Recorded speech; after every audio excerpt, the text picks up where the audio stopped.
नमस्कार प्रिय दोस्तों, आप सभी का स्वागत है ज्योतिष सीखने की एक और वीडियो में। दोस्तों, आज की वीडियो में मैं आपको बताऊंगा कि 12 हाउसेज में 12 हाउसेज में जुपिटर का यानी गुरु का क्या फल होता है।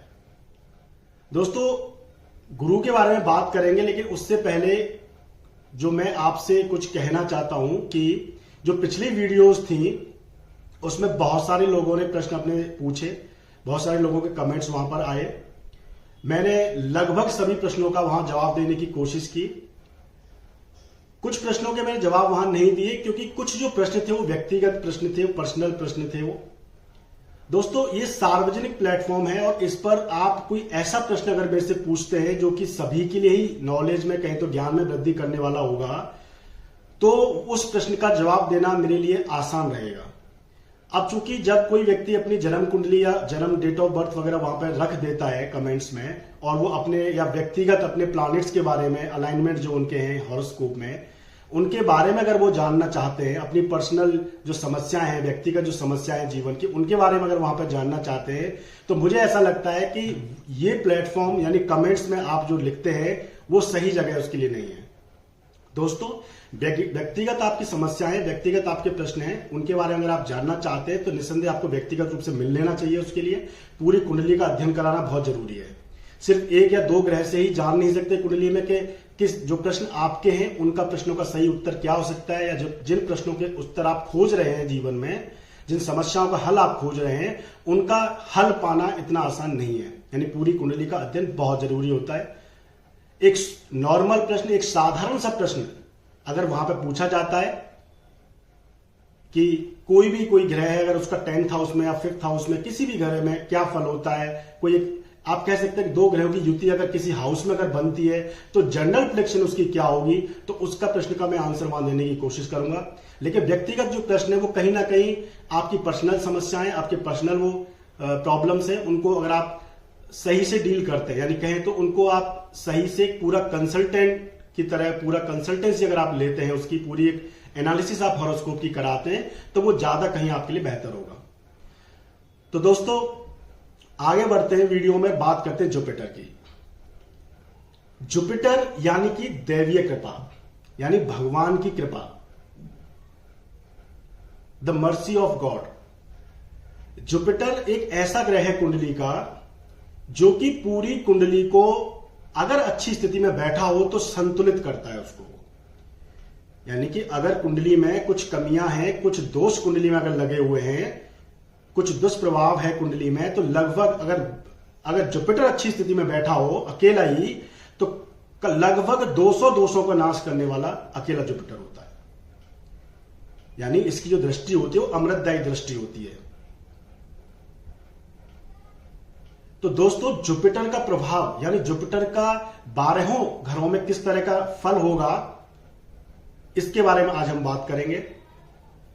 बृहस्पति जो ग्रह होता है ये पॉजिटिविटी, ऑप्टिमिज्म का प्लैनेट है। अगर स्त्री की कुंडली है तो बृहस्पति उनके लिए मुख्य प्लैनेट हो जाता है, क्योंकि ये सीधा सीधा संबंध स्त्री की कुंडली में ये इंडिकेट करता है, कारक हो जाता है पति का। और अगर उससे भी आगे बढ़ जाए तो कहीं ना कहीं ये 3 चीजों का मुख्य रूप से कारक होता है। अगर वाइडली अगर देखा जाए, एक यूनिवर्सल तरह से अगर देखा जाए, तो जुपिटर जो होता है वो आपकी समृद्धि यानी पैसा, संतान का कारक होता है, और पति का कारक होता है स्त्री की कुंडली में। तो यानी तीनों ही चीजें, संतान, पति और धन, ये तीनों ही चीजें किसी भी स्त्री के लिए मुख्य हो सकती है, यानी महत्वपूर्ण हो सकती हैं, क्योंकि इससे ज्यादा उसके लिए शायद ही जीवन में कोई महत्वपूर्ण हो सकता है। अगर संतान, पति और धन तीनों ही चीजें अगर उसको समृद्ध रूप से मिली हुई हैं, तो फिर जीवन में शायद मुझे लगता है कम ही कोई अभिलाषा रही होगी। तो दोस्तों, जुपिटर बहुत अच्छा एक ऐसा ग्रह है, कह सकते हैं आप, कि कुंडली में बहुत ही बुरी स्थिति में बैठेगा, बहुत ही पीड़ित होकर के बैठा हुआ है, तब ही कहीं जाकर के वो आपके लिए बुरा रिजल्ट करने वाला होगा।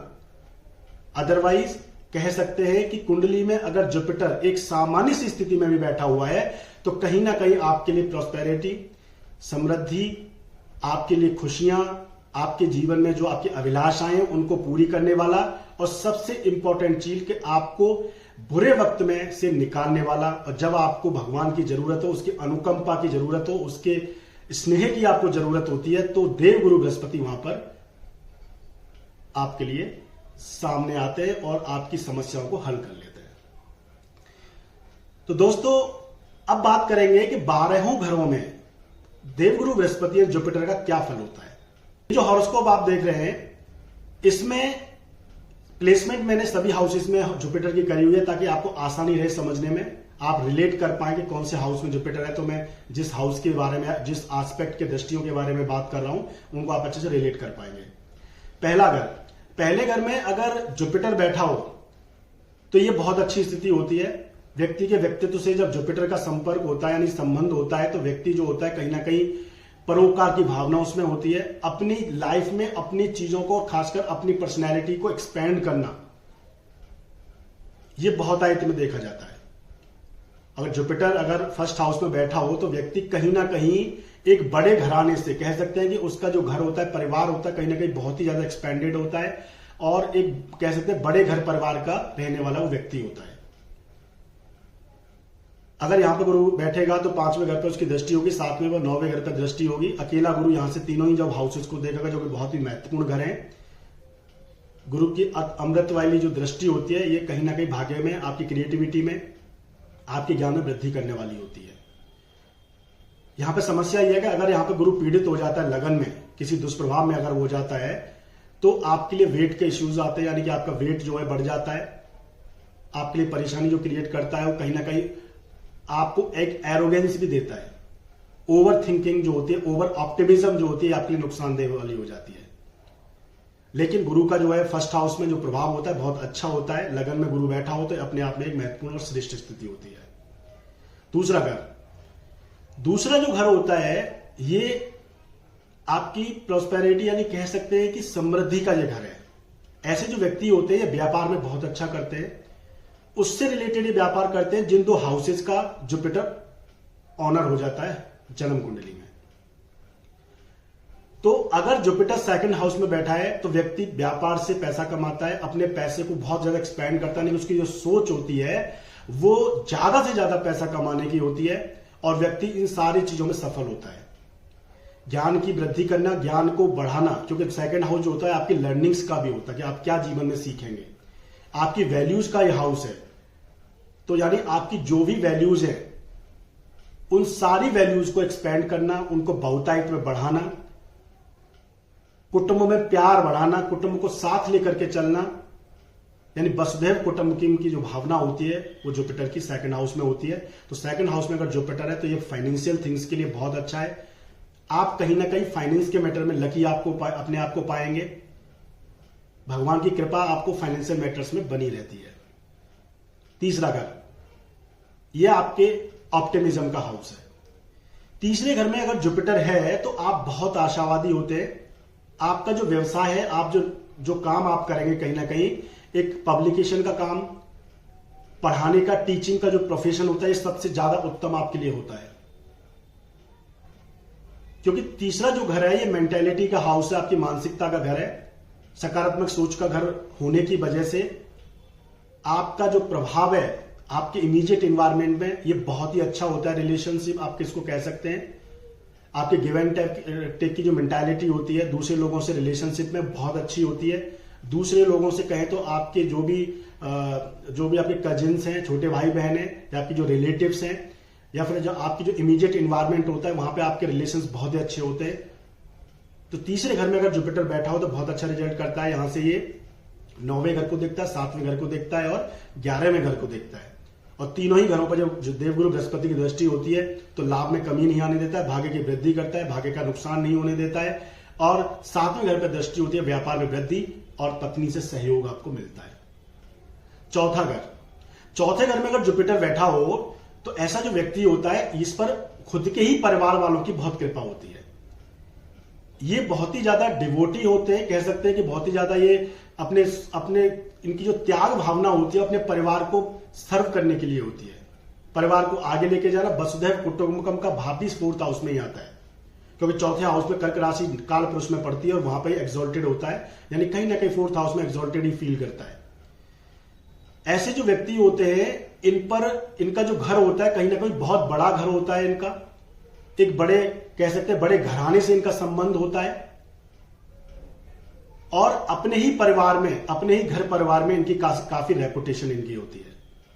तो चौथे घर का अगर जुपिटर है, बृहस्पति है, तो यहां पर एक केंद्र में आने से और ही अच्छा हो जाता है, यानी व्यक्ति का जो व्यक्तित्व होता है और ज्यादा निखर के आता है। क्योंकि केंद्र हाउसेस में जब भी कोई सॉफ्ट प्लैनेट बैठता है, अच्छा ग्रह बैठता है, तो हमेशा ही उसका केंद्रीय जो प्रभाव होता है हमेशा ही व्यक्ति के व्यक्तित्व पर पड़ता है, क्योंकि लगन सबसे प्रमुख होती है। पांचवा घर, ये आपके प्रसन्न चित्त रहने का, कह सकते क्रिएटिविटी का ये हाउस है। जुपिटर जो होता है ये खुशियों का प्लैनेट है। अगर फिफ्थ हाउस से इसका कनेक्शन हो जाता है तो व्यक्ति जो होता है आर्टिस्टिक नेचर का होता है, एंटरटेनमेंट, प्रसन्न चित्त रहना, स्पोर्ट्स में काफी रुचि होती है व्यक्ति की, कला में काफी रुचि होती है व्यक्ति की। ऐसे जो व्यक्ति होते हैं जिनके पांचवें घर में जुपिटर बैठा हो और अच्छी एस्पेक्ट में बैठा हो तो संतान से लाभ प्राप्त होता है। ऐसे व्यक्तियों को संतान से अच्छा सामंजस्य होता है, बहुत ही सक्सेसफुल उसकी संतान होती है और व्यक्ति कहीं ना कहीं अपनी जो संतान होती है उसको बहुत ही चाहने वाला, बहुत ही उसको प्यार करने वाला होता है। क्योंकि जुपिटर का स्वभाव होता है कि जिस हाउस में जाकर के वो बैठता है उस हाउस से रिलेटेड जो चीजें होती हैं व्यक्ति को बहुत ही ज्यादा वो प्रेरित करती है, उसको वो कहीं ना कहीं एक्सपेंड करना और उनको वो नर्चरिंग, कह सकते हैं कि पालन पोषण करने वाली प्रवृत्ति उसकी होती है और उन चीजों को बहुत पसंद करता है। जैसे फिफ्थ हाउस में जुपिटर है तो कहीं ना कहीं प्रसन्न चित्त रहना, खुश रहना, किसी भी बुरी परिस्थिति में होगा तब भी व्यक्ति कहीं ना कहीं खुश दिखने की कोशिश करेगा। क्रिएटिविटी बहुत अच्छी होती है, ज्ञान की वृद्धि करना, ज्ञान बहुत होता है व्यक्ति में। तो पांचवें घर का अगर जुपिटर होता है तो इसका नुकसान यह है कि कहीं ना कहीं व्यक्ति जो होता है एरोगेंस तो आती है, ज्यादा ऑप्टिमिस्टम कभी कभी हो जाता है और यहां पर अगर जुपिटर बैठा है तो आपको गैम्बलिंग, कहीं तो शेयर बाजार, जुआ, सट्टा, इनसे कहीं ना कहीं आपको फायदा कराने वाला होता है। अगर अच्छी एस्पेक्ट में बैठा है, अच्छी दृष्टि से बैठा है, तो पीड़ित नहीं है तो सारी चीजों में आपको फायदा होगा। लेकिन अगर पीड़ित हो जाता है तो फिर वही ये जो सारी समस्याएं होती है, कहीं ना कहीं अपना पैसा खो देना, एरोगेंस, वाद विवाद की स्थिति जहां नहीं करनी चाहिए वहां भी करना, ज्यादा टॉकेटिव होना, ये सारी स्थितियां कुंडली में देखने को मिलती है अगर बृहस्पति यहां पर पीड़ित हो जाता है तो। दोस्तों बात करते छठे घर की। छठा जो घर होता है, ऐसे जो व्यक्ति होते हैं इनका जो नेचर होता है, कह सकते हैं कि कहीं ना कहीं इनका जो नेचर होता है वो परोपकार की भावना वाला होता है। यानी ऐसे जो व्यक्ति होते हैं हमेशा ही अपना जो वर्क प्लेस होता है वहां पर ये रिकॉग्नाइज्ड होते हैं और इनको काम की कभी कभी नहीं होती है। ये वेल पेड होते हैं। अगर छठे घर में बृहस्पति बैठा हो अच्छी स्थिति में तो ऐसे जो व्यक्ति होते हैं ये वेल पेड होते हैं, वेल पेड एम्प्लॉय होते हैं और ये लकी एम्प्लॉयज होते हैं। यानी कि ऐसे जो व्यक्ति होते हैं ये बहुत ही लकी होते हैं वर्क प्लेस पर। इनके कलीग्स का इसको साथ मिलता है, काफी सपोर्टिव कलीग्स होते हैं इनके होते हैं और वर्क प्लेस में जब इनको भगवान की कृपा कहें तो लक फैक्टर की जरूरत होती है तो वो इनके लिए बहुत ही काम आती है। यानी छठे घर का अगर जुपिटर हो तो अपने काम को एक्सपेंड करना, यानी कि जो काम ये वर्क प्लेस पर करते हैं उसको हमेशा इसको एक्सपेंड करते हैं, नहीं नया काम ये लेते रहते हैं और ये इनके लिए कहीं ना कहीं अच्छा होता है। नुकसान ये है कि अगर यहां बृहस्पति पीड़ित हो जाता है तो कहीं ना कहीं ट्यूमर्स की स्थिति होना, यानी ट्यूमर जो है शरीर में जनरेट हो जाते हैं और यहां पर अगर बृहस्पति पीड़ित हो जाता है तो पेट की समस्या हो जाना, लीवर की इश्यूज हो जाना, लीवर कहीं ना कहीं जो है परेशानी में आ जाता है, कहीं ना कहीं उसमें कुछ परेशानी आपको देखने को मिलती है, डैमेज होना या फिर कह सकते हैं लीवर कमजोर हो जाना, पीलिया का इश्यू जो होता है कहीं ना कहीं देखने को मिलता है अगर बृहस्पति छठे घर में पीड़ित हो जाता है तो। और सबसे इंपॉर्टेंट जो चीज होती है वो ये है कि व्यक्ति को कहीं ना कहीं डायबिटीज के इश्यूज देखने को मिलते हैं। तो छठे घर में अगर बृहस्पति है तो आपको पेट से बिल्कुल ही संत होना चाहिए, यानी कि पेट से बिल्कुल आपको सन्यासी रहने की जरूरत है। जितना शरीर को जरूरत है और जितना आप अपने यानी कि जीभ पर कंट्रोल करेंगे उतना ही आपकी सेहत के लिए बहुत अच्छा है। क्योंकि जुपिटर का जो स्वभाव होता है वो खुशियों का होता है, एक्सपेंशन होता है, उसको चीजें बहुत पसंद आती हैं। खासकर मीठे का ये प्लानेट होता है, मीठे का कारक ये होता है और अच्छी चीजों का अनुभव करना। और खाने की जब बात आती है तो कहीं ना कहीं व्यक्ति ओवर ईटिंग की सिचुएशन जो होती है वो जुपिटर की वजह से ही होती है। सातवां घर, सातवां जो घर होता है, ऐसे जो व्यक्ति होते हैं नोटेबल होते हैं, यानी कि प्रसिद्ध होते हैं, क्योंकि ये डे टू डे रूटीन का हाउस है और दूसरे लोगों से संपर्क का ये हाउस है। ऐसे जो व्यक्ति होते हैं, ये इनके लिए सबसे इंपॉर्टेंट चीज ये होती है, प्लस पॉजिटिव आप कह सकते हैं कि ये कहीं ना कहीं इनकी जो पार्टनर होती है वो बहुत ही लकी होती है और शादी के बाद ये बहुत अच्छा प्रोग्रेस करते हैं। यानी इनकी जो पार्टनर होती है वो लक फैक्टर लेकर के आती है, लेकिन कहीं ना कहीं व्यक्ति की जो सोच होती है वो ये होती है कि पार्टनर जो हो पैसे वाला हो, यानी मनी मैटर्स में पार्टनर जो होता हो वो स्ट्रांग होना चाहिए। तो शादी को, विवाह को कह सकते हैं कहीं ना कहीं पार्टनर को इस तरह से देखते हैं कि पार्टनर जो है वो कहीं ना कहीं मनी जो है वो एड ऑन करने वाला होना चाहिए, क्योंकि जुपिटर 7th हाउस में जाने का मतलब है कि व्यक्ति, क्योंकि जुपिटर जो है धन का कारक भी है, तो धन को जब भी जुपिटर जिस हाउस में बैठेगा व्यक्ति कहीं ना कहीं उस चीज की क्रिएटिविटी, उस चीज की जो ट्रेड्स होते हैं उस हाउस के, उसको कहीं ना कहीं मनी से कनेक्ट करके चलता है। लेकिन उसके पर्सनल रिलेशनशिप जो होते हैं towards the partner, business partner, उससे बहुत अच्छे होते हैं, इसमें कोई दो राय नहीं है। अगर पीड़ित यहां पर बृहस्पति हो जाता है तो यहां पर सबसे इंपॉर्टेंट यह भी है कि यहां पर डिवोर्स की स्थिति पैदा कर देता है।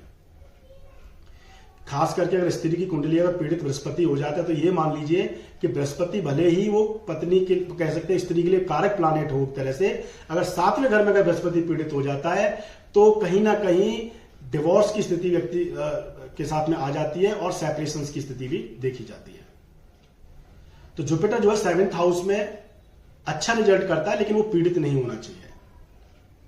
अगर यहां थोड़ा भी पीड़ित होगा तो कहीं ना कहीं उसका एडवर्स ही रिजल्ट आपको देखने को मिलेगा। 8वां जो घर होता है ये आपकी कॉमन सेंस का हाउस है, और यहां पर जुपिटर जब 8th में बैठता है तो आपका कॉमन सेंस बहुत अच्छा होता है, विवेक जिसे हम सहज ज्ञान कहते हैं, जिसे हम इंट्यूटिव जो नॉलेज कहते हैं हम उसको, वो बहुत अच्छी होती है व्यक्ति की। अगर प्रोफेशनली देखा जाए तो यहां पर जुपिटर बैठा हो और अच्छी एस्पेक्ट में बैठा हो, दृष्टि में बैठा हो, उस पर कोई पाप पीड़ित ना हो, तो व्यक्ति जो होता है दूसरों के पैसे को मैनेज करना, यानी अकाउंटेंट होना, बैंकर होना, शेयर मार्केट में जो अकाउंट्स को हैंडल करते हैं उस तरह के जो है प्रोफेशनल कहीं ना कहीं व्यक्ति का देखा जाता है। यानी फाइनेंशियल मैटर्स में व्यक्ति जो होता है काफी कैलकुलेटिव होता है, और उसी वजह से कहीं ना कहीं अकाउंटेंट हो जाना, या फिर कह सकते हैं कि चार्टर्ड अकाउंटेंट जो होता है एक तरह से दूसरे के पैसे को मैनेज करना, ये व्यक्ति की विशेषताएं होती है।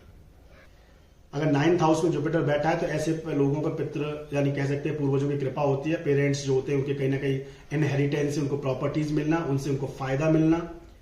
ऐसे जो व्यक्ति होते हैं उनके लिए सबसे ज्यादा इंपॉर्टेंट क्या होता है कि वो है कि यानी हायर एजुकेशन। ऐसे व्यक्ति किसी ना किसी लेवल पर जीवन के पड़ाव में जाकर किसी ना किसी एज पर हायर एजुकेशन जरूर करते हैं, यानी कि एक ऐसी शिक्षा जिसका आपकी एकेडमिक शिक्षा से कोई उसका लेने देना नहीं होता है। अगर 9th हाउस में जुपिटर है तो व्यक्ति की जो सोच होती है हिल स्टेशन में घूमना, एक अच्छा घर वहां पे होना, और कहीं ना कहीं विदेशों में घूमना, विदेशों से व्यापार करना, यानी फॉरेन ट्रेवल जो होते हैं ज्यादातर देखा जाता है।